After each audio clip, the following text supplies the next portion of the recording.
Il est donc question de la Syrie entre le chef de l'État et la chancelière allemande aujourd'hui. Oui, absolument. Ils viennent tout juste de s'entretenir sur ce dossier syrien et sur cette question des réfugiés, d'autant que François Hollande n'avait pas pu assister le week-end passé au sommet européen sur cette question des migrants.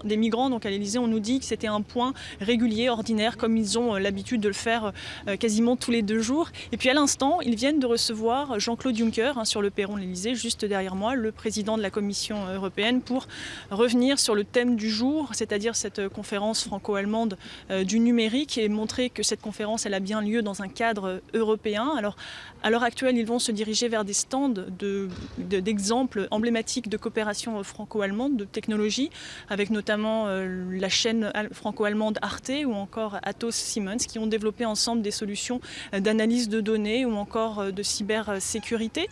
Et puis ensuite, ce sera la place au discours. Jean-Claude Juncker dans un premier temps, Angela Merkel, François Hollande, et qui vont probablement faire des annonces et s'appuyer sur un dossier qui leur a été remis aujourd'hui, réalisé par des professionnels du numérique et qui prône notamment la création d'une plateforme de banque publique, comme par exemple la Banque publique d'investissement, qui, par exemple, si elle investit dans une start-up, eh bien, toutes les autres banques publiques européennes en seraient informées, seraient incitées à en faire de même, ce qui aurait pour objectif d'attirer également les fonds de capital risque qui, vous savez, sont trop limités à l'heure actuelle en Europe. Voilà le genre d'annonce que l'on attend dans quelques minutes, ou plutôt dans maintenant à peu près 2 heures.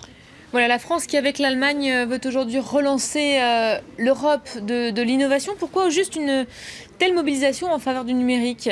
Écoutez, ils partent d'un constat, c'est que le numérique occupe une place toujours plus importante dans l'économie et que l'Europe a accumulé de nombreux retards face aux géants américains ou encore aux géants chinois.